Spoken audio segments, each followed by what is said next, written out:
So, ako ngayon ay gagawa ng ternong pambahay lang. Short and top yung blouse. Nalala niyo yung ginawa kong short, yung nasa likod lang yung garter, yun yung gagawin kong short. Yung top naman, yun yung ginawa ko sa anak ko na ditali lang. So, simulan na natin.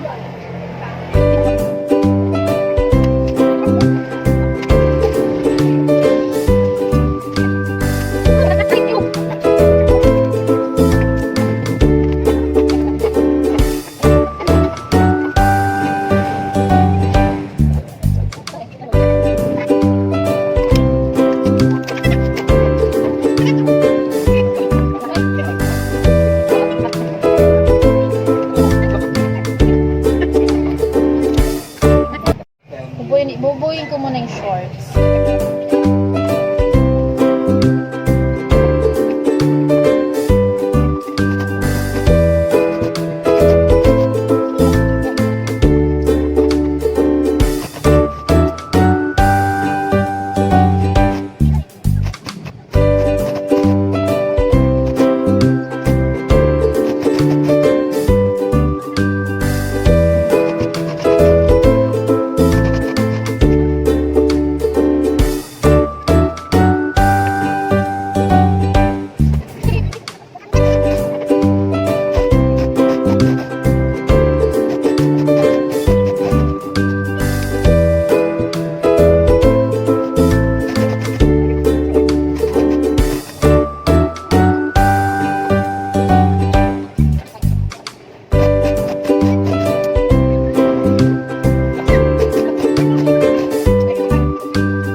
Next ko naman gawin ay yung top. Napakadali. Dahil madali lang. Siyempre, pag may natirang tela, gagawa ko ng damit yung baby ko. Nanak mo.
tapos na.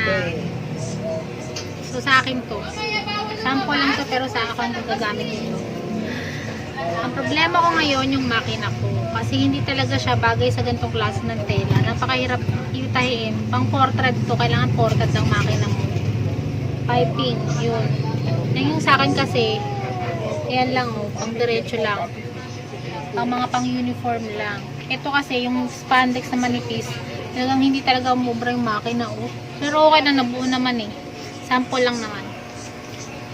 Okay, thank you for watching and please subscribe po para sa marami pang video. Bye-bye. God bless.